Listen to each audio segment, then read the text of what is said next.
हो गया, अभी तक ये आया नहीं। बहू को लेके सुबह से गया हुआ है, कुछ बताया भी नहीं कहाँ जा रहा हूँ। अभी तक ये आया नहीं, क्या बात हुई है? अरे बेटा, तुम लोग आ गए? मैं कब से इंतजार कर रही थी। पता नहीं कहाँ गए थे तुम लोग, बता के भी नहीं गए। कब से बैठे बैठे सोचे जा रही हूँ कहाँ गए कहाँ गए। बहुत परेशान हो रही थी मैं। अरे मम्मी, आज हम हॉस्पिटल गए थे। हॉस्पिटल? ऐसा क्या हो गया? तबीयत तो ठीक है ना तुम दोनों की? क्या हुआ बताओ मुझे। काजल बहू, तुम्हारी तबीयत ठीक है ना? अरे मम्मी, कोई टेंशन वाली बात नहीं है। एक गुड न्यूज़ है आपके लिए। माँ, आप दादी बनने वाली हैं। अरे वाह बेटा, ये तो बहुत बड़ी खुशखबरी है। पर बेटा, तुमने मुझे बताया होता तो मैं भी चलती बहू के साथ। ऐसे टाइम में अकेले नहीं जाते। वो मम्मी जी, मुझे पता नहीं था, बस थोड़ी सी तबीयत खराब थी इसलिए इमरजेंसी में जाना पड़ गया।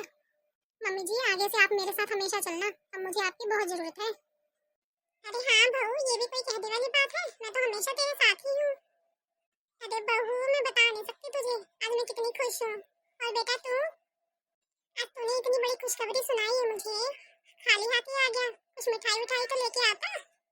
हाँ माँ, जरूर शाम को ऑफिस से आते वक्त ना मिठाई जरूर लेके आऊँगा मैं। अच्छा माँ, काजल, मैं ऑफिस जा रहा हूँ, तुम अपना ध्यान रखना। और माँ, इसका ध्यान रखना। हाँ बेटा, ये भी कोई कहने वाली बात है? तू चिंता मत कर, मैं हूँ ना इसका ध्यान रखने के लिए। हाँ माँ, जरूर, आप तो हो ही। अच्छा ठीक है, मैं चलता हूँ।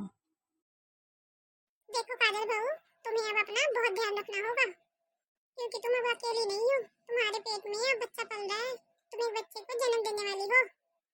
जी मम्मी जी। अच्छा बहू सुनो, अगर तुम कोई घर का काम करोगी ना तो बहुत संभल संभल के करना, एकदम धीरे धीरे करना। काम में कोई भी जल्दबाजी नहीं है। बेटा देखो, काम तो करना ही पड़ता है घर का, इसी से तो हमारी गृहस्थी है। लेकिन धीरे से और आराम से करना, ताकि तुम्हें कोई तकलीफ ना हो। और रही बात तुम्हारे खाने पीने की, वो तो अमन बाहर से भी ले आएगा। जो भी तुम्हारा मन करे अमन को बोल देना, वो बाहर से ही ले आएगा। देखो बेटा, तुम्हें तो पता ही है मेरी उम्र का, मुझसे तो कुछ काम होता नहीं है। लेकिन बेटा तुम बस अपना ध्यान रखना और काम बिल्कुल धीरे धीरे ही करना।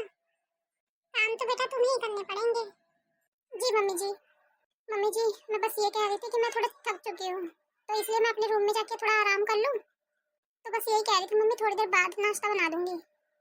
अरे हाँ हाँ बेटा, तू आराम कर ले, नाश्ते कोई जल्दी नहीं है। तू थोड़ी देर आराम कर ले, फिर उसके बाद जो भी बनाना होगा बना लेना। जी ठीक है मम्मी जी। हे भगवान, तेरा शुक्र है, आज मैं बहुत खुश हूँ। मेरे घर में भी एक नन्हा मुन्ना मेहमान आने वाला है। मैं कितनी खुश हूँ, मैं बता नहीं सकती किसी को। मेरे घर में भी किलकारियाँ गूंजेंगी। हे भगवान, तेरा लाख लाख शुक्रिया। बस भगवान जी, बस आपसे एक ही दुआ है, जैसे आपने मेरी बहू की गोद भर दिया ना, वैसे आप मेरी बेटी की भी गोद भर दो। 5 साल हो गए मेरी बेटी की शादी को, लेकिन अभी तक उसकी गोद नहीं भरी। उसके ससुराल वाले न जाने क्या क्या सुनाते हैं उसे, न जाने मेरी बच्ची कैसे सहती होगी। पता नहीं कौन सी कमी रह रही है मेरी पूजा पाठ में। मेरी बहू की गोद भर दी आपने भगवान जी, मैं बहुत खुश हूँ, लेकिन मेरी बेटी की भी भर दो ना भगवान। अरे मेरी बेटी का फोन। हेलो, हाँ पिंकी, कैसी है बेटा? नमस्ते मम्मी, मैं ठीक हूँ, आप बताइए आप कैसी हैं? मैं ठीक हूँ बेटा, और यहाँ पर भी सब ठीक है बेटा। तेरा फोन आ गया, बहुत खुश हूँ मैं तो बस तुम्हें करने ही वाली थी। क्यों माँ, क्या हुआ? कुछ हुआ नहीं है बेटा, तेरे लिए बहुत खुशी की बात है, तू बुआ बनने वाली है बेटा। अरे वाह माँ, ये तो तुमने बहुत अच्छी खबर सुनाई मुझे। और बता बेटा, वहाँ सब लोग कैसे हैं? बहुत दिन हो गए तुझसे बात किए हुए। अब तो ना तुझसे बात हो पाती है और ना तू मिलने आती है। बहुत दिन हो गए तुझे आए हुए। बेटा एक दिन मैंने तेरी भाभी को भी बोला था तुम्हें फोन करने के लिए, फिर उसने बोला कि मैंने फोन किया था तो तुमने फोन नहीं उठाया। बेटा जब तू फोन नहीं उठाती मुझे तो बहुत टेंशन हो जाती है। मिलना तो छोड़, तू फोन पे बात भी नहीं कर पाती है। मुझे बेटा तेरी बहुत चिंता होती है। बस मम्मी, कुछ दिन से थोड़ी टेंशन चल रही थी, अब बस सब टेंशन खत्म हो गई है, इसीलिए थोड़ा बात नहीं कर पा रही थी। और बस मम्मी, जो आपको सालों से इंतजार था ना, वो अभी इंतजार खत्म होने वाला है। अरे इसका मतलब तुम मुझसे मिलने आ रही है ना बेटा? हाँ मम्मी, मिलने तो आऊंगी ही, लेकिन अभी नहीं, अगले महीने तक आऊंगी मैं। अरे अगले महीने क्यों बेटा, इस महीने क्यों नहीं आ सकती?